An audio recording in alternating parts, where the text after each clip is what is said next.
അതിന് നിയമമുണ്ട്.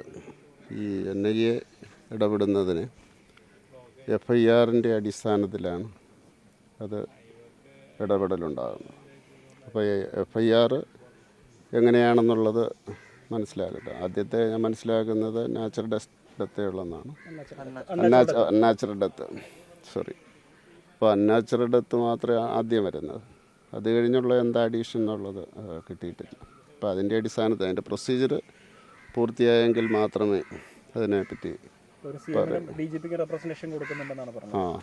അപ്പോൾ അതിൻ്റെ അടിസ്ഥാനത്തിൽ അതിൻ്റെ ബാക്കിയുള്ള കാര്യങ്ങൾ നമുക്ക് പറയാൻ സാധിക്കുകയുള്ളൂ.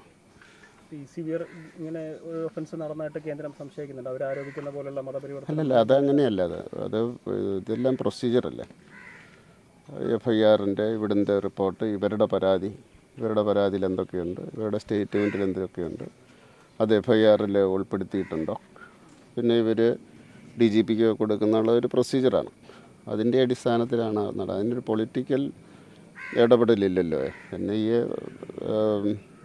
ഇടപെടുന്നതിന് അതിനൊരു വളരെ ക്ലിയറായിട്ടുള്ള നിയമവും പ്രൊസീജിയറും ഉണ്ട്. ആ തലത്തിൽ എത്തിക്കഴിഞ്ഞെങ്കിൽ മാത്രമേ എത്തുള്ളൂ. അപ്പോൾ ആ നിലവിലേക്ക് എത്തിയിട്ടില്ല. അത് എത്തിക്കഴിഞ്ഞിട്ട് മാത്രമേ അതിൻ്റെ ഒരു നടപടിക്രമങ്ങളിലേക്ക് വരുള്ളൂ. കഴിഞ്ഞ ദിവസം ഇവിടെ സന്ദർശിച്ച BJP നേതാക്കൾ പൊളിറ്റിക്കൽ അലിഗേഷൻ പോലെ തന്നെ ഉന്നയിച്ചിരുന്നു. ഒരുപാട് സമാന സംഭവങ്ങൾ കേരളത്തിൽ നടക്കുന്നുണ്ട്, ഇവിടെ കണ്ടെത്തി തടയുന്നില്ലെന്ന്. അപ്പോൾ ആ രീതിക്ക് കേന്ദ്രത്തിൻ്റെ ഒരു ഇടപെടൽ അങ്ങനെയുള്ള സംഭവങ്ങളിലേക്ക് അല്ലെങ്കിൽ അങ്ങനെയുള്ള സംഭവങ്ങളിലേക്ക് കേന്ദ്രത്തിൻ്റെ ഇതിനെല്ലാം സംസ്ഥാന തലത്തിലാണ് നിയമം വരേണ്ടത്. നിങ്ങൾ മാധ്യമങ്ങൾ തന്നെ നോട്ട് ചെയ്തിട്ടുണ്ടാവും. ഈ വിവാഹത്തിന് ശേഷം ഗാർഹിക പീഡനം എന്നൊക്കെ പറഞ്ഞുകൊണ്ടുള്ളത് സാധാരണയായിരുന്നു. ഇപ്പോൾ നിങ്ങൾ ശ്രദ്ധിച്ചിട്ടുണ്ടാവും, വിവാഹത്തിന് മുമ്പ് പീഡനങ്ങളുണ്ടാകുന്നു, നിർബന്ധങ്ങളുണ്ടാകുന്നു, പ്രേരണയുണ്ടാകുന്നു. അപ്പോൾ അതിന് നിയമം വേണ്ടേ? കാരണം സ്വാഭാവികമായിട്ട് സ്നേഹം, പ്രേമം എല്ലാവരും അംഗീകരിക്കുന്ന അതിൻ്റെ അടുത്ത സ്റ്റെപ്പിലേക്ക് കണ്ടീഷൻസ് സ്വാഭാവികമായിട്ടും ഡവറി ചോദിച്ചു കഴിഞ്ഞാൽ കേസ് വരും. പക്ഷെ അതുപോലെയുള്ള കണ്ടീഷൻസ്, ജോലി രാജിവെക്കണം. പ്രേമിച്ച് കഴിയുമ്പോഴാണ് ഓർക്കുന്നത്, നീ ജോലി രാജിവെക്കണം, എൻ്റെ ഭാര്യ ജോലി ചെയ്യണ്ട, വിവാഹത്തിലേക്ക് വരും. അതുപോലെ തന്നെ സ്വത്ത് വേണം, കാറ് വേണം, ഇങ്ങനെയുള്ള ഡിമാൻഡുകൾ. അതുപോലെ മതം മാറണം, അങ്ങനെയുള്ള ധാരാളം. അത് ഈ ലിവിങ് ടുഗദറിന് ഇപ്പോൾ കോടതി ഇടപെടുന്നുണ്ട്. കോടതി അതിൻ്റെ ഒരു നിയമം കോടതികൾ കൊണ്ടുവരുന്നുണ്ട്. അത് സ്റ്റേറ്റ് എന്ന് പറഞ്ഞാൽ എക്സിക്യൂട്ടീവിന് നിർദ്ദേശം കൊടുക്കുന്നുണ്ട്, നിയമം ഉണ്ടാക്കാൻ പറഞ്ഞു. പക്ഷേ ഈ കാര്യത്തിൽ ഇത് വ്യാപകമായിട്ട് പുതിയ തലമുറ പ്രേമിക്കുന്നുണ്ട്.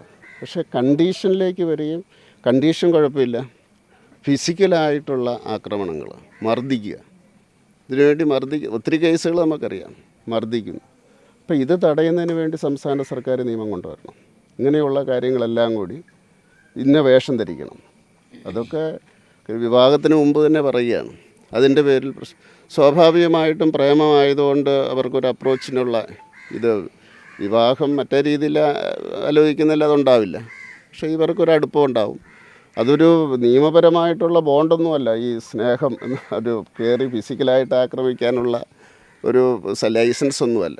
അപ്പോൾ എന്തിൻ്റെ പേരിലായാലും വിവാഹത്തിന് മുമ്പ് ഇതുപോലെയുള്ള മർദ്ദനം, മാനസികമായിട്ടുള്ള പീഡനം, ശാരീരികമായിട്ടുള്ള മാനസികമായിട്ടുള്ള പീഡനം തടയാൻ വേണ്ടി നിയമം ഉണ്ടാക്കണമെന്നാണ് ഞങ്ങൾ ആവശ്യപ്പെടുന്നത്. ഈ പെർട്ടിക്കുലർ കേസിനെ എങ്ങനെയാണ് ഇപ്പോൾ കാണുന്നത്?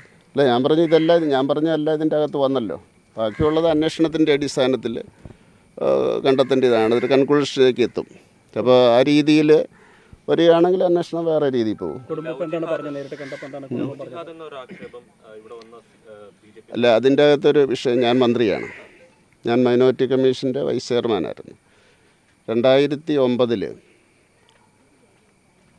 ഡിസംബർ മാസം 9-ാം തീയതിയാണെന്ന് തോന്നുന്നു, KT ശങ്കരൻ എന്ന് പറയുന്ന ഹൈക്കോടതിയിലെ ജഡ്ജിയാണ് ഈ വാക്ക് പ്രൊണൗൺസ് ചെയ്യുന്നത്. അതായത് ഇതിന് പേര് കൊടുക്കുന്നത്. അതുവരെ ഞാൻ കേട്ടിട്ടില്ല. നിങ്ങളാരെങ്കിലും കേട്ടിട്ടുണ്ടോ? എനിക്ക് തോന്നുന്നില്ല. സമൂഹത്തിന് അറിയത്തില്ല. ജുഡീഷ്യറിയിൽ നിന്നാണ് ഇങ്ങനെയൊരു പേര് വരുന്നത്. അത് ഡിഫൈൻ ചെയ്തിട്ടില്ല. കാരണം ഒരു പേര് അന്നുണ്ടായതാണ്. It is not defined. അതുകൊണ്ട് അന്വേഷണ ഏജൻസികൾ അല്ലെങ്കിൽ സംവിധാനങ്ങൾ, ഞാൻ മൈനോറിറ്റി കമ്മീഷൻ വൈസ് ചെയർമാനായിരുന്നപ്പോൾ എന്നോട് പറഞ്ഞത് ഡിഫൈൻ ചെയ്യാത്തതോ കണ്ടുപിടിക്കാൻ സാധിക്കുന്നില്ല. അപ്പോൾ ആദ്യമായിട്ട് നമ്മുടെ നിയമ നടപടി അനുസരിച്ച് അത് ഡിഫൈൻ ചെയ്യണം, നിർവചിക്കപ്പെട്ടിട്ടില്ല. പക്ഷേ അത് അങ്ങനെ ഉണ്ട് എന്ന് ധാരാളം ആൾക്കാർ പറയുന്നു. പക്ഷേ അതുകൊണ്ടാണ് ഞാൻ പറഞ്ഞത്, നിർവചിക്കപ്പെടാത്ത ഒരു കാര്യം ആയതുകൊണ്ട് പലപ്പോഴും റിപ്പോർട്ടുകളും പാർലമെൻറ്റിലും ഒക്കെ അങ്ങനെയാണ് പറയുന്നത്. ഇത് നിർവചിക്കാത്ത ഒന്നിനെ കണ്ടുപിടിക്കാൻ സാധിക്കില്ല. അപ്പോൾ ആ പ്രക്രിയയിലേക്ക് പതുക്കെ അത് ജുഡീഷ്യറിയാണ് നീങ്ങേണ്ടത്. കാരണം ഇത് പ്രൊനൗൺസ് ചെയ്തത്, ഇതിന് പേരിട്ടത് ജുഡീഷ്യറി ആയതുകൊണ്ട് ജുഡീഷ്യറി തന്നെയാണ് അതിനെപ്പറ്റി പറയേണ്ടത്. പലതും വ്യത്യസ്തമായിട്ടുള്ള വിധികൾ ഹൈക്കോടതിയിലുണ്ടായിട്ടുണ്ട്. ഹൈക്കോടതി പറഞ്ഞ നിയമം അത് സുപ്രീം കോടതി തിരുത്തിയിട്ടുണ്ട്, വീണ്ടും സുപ്രീം കോടതി തിരിച്ചു പറഞ്ഞിട്ട്, അങ്ങനെയുള്ള ഒരു പ്രക്രിയയിലാണിത്.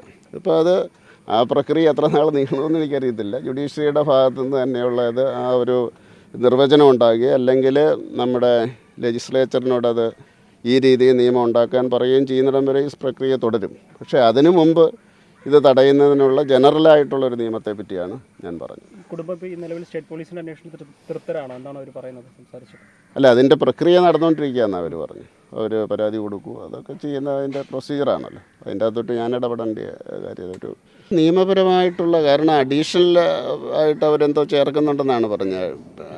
നമ്മുടെ FIR പോലീസ് അവരോട് പറഞ്ഞെന്ന് പറഞ്ഞു. അത് അപ്ലോഡ് ചെയ്യട്ടെ.